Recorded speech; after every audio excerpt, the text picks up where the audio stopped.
May the words of my mouth and the meditation of our hearts be pleasing to you, O Lord, my rock and my redeemer. So our gospel today tells us of a woman who was bent over for 18 long years. She could not stand upright. She could not look her neighbors in the eye. And she could not walk freely in her community. For nearly 2 decades, she carried this burden.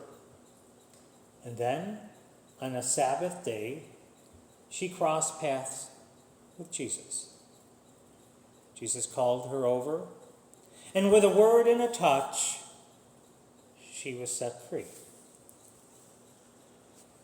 What a beautiful story of healing, but it is also a troubling story of conflict. Jesus heals on the Sabbath, and the synagogue leader is indignant. He protests. There are 7 days on which work ought to be done. Come on those days and be cured, and not on the Sabbath day. Now, at first, we might sympathize with him. After all, hadn't the woman already waited 18 years? What difference would a few hours have made? Couldn't Jesus have simply told her, "Come back tomorrow"? But Jesus refuses to wait. He heals now. And in his refusal to delay, we catch a glimpse of something very important about who God is and what Sabbath really means. Now, this miracle story is unique to Luke, but it is part of a pattern. Luke records 6 Sabbath events, and 4 of them involve healings. And repeatedly, Jesus is redefining the Sabbath, confronting expectations of those around him, and offering glimpses of a kingdom that looks very different from what people imagined or expected. Over and over, Jesus is unsettling the status quo. His announcement of the coming kingdom in words and deeds are counter to people's expectations for the kingdom. They expected a mighty prophetic warrior, but he came from Galilee, where no prophet was expected. They saw his call as being for the Israelites, but he talked with a Samaritan woman, crossing critical social and religious lines. He eats with tax collectors and sinners, earning a reputation as a glutton and a drunk. He challenges Sabbath laws. And eventually, he will die the death of a criminal on a cross. Throughout it all, Jesus reveals that God's kingdom is not what we expect. Now, the synagogue leader was not a bad man. He loved God.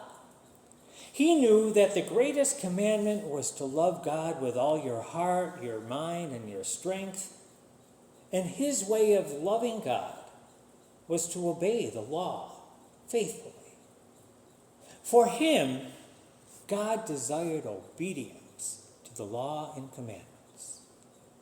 For him, devotion meant following the commandments. This is how he loved God with all his heart, all his mind, and all his strength. Jesus loved God too. But his understanding of God was different. For Jesus, God's greatest concern was not obedience to rules, but rather love, mercy, and compassion for people and for creation. For Jesus, God's greatest desire was our love for others as God loved us. You see, how we understand God influences how we respond to God.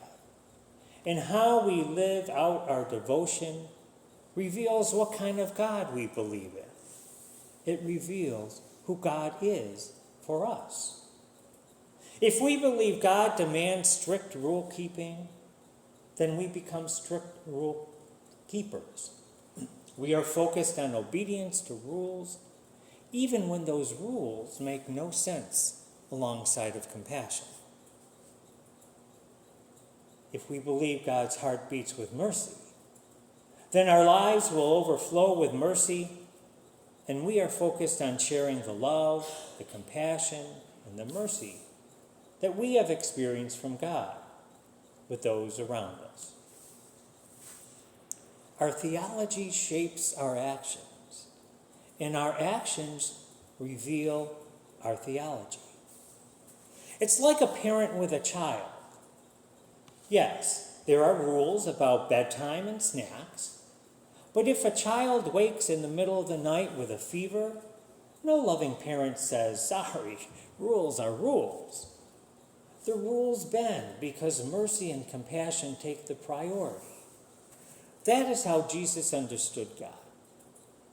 Rules exist for life, not life for rules.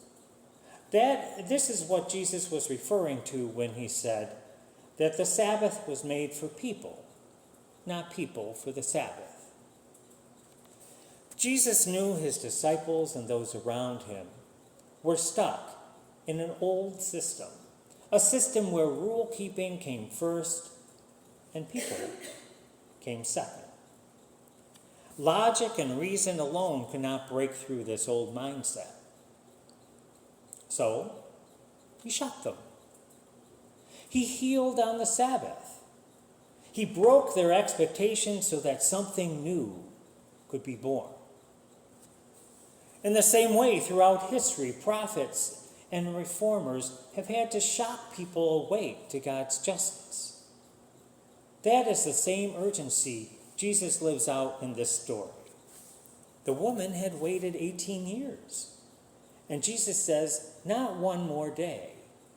God's mercy and compassion cannot be postponed.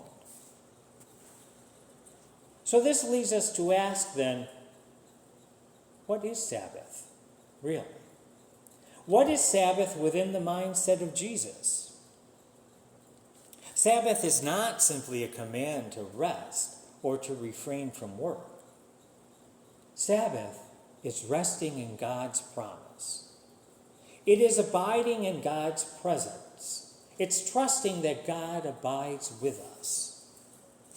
How often do we expect ourselves to run on empty, without rest, without prayer, without God?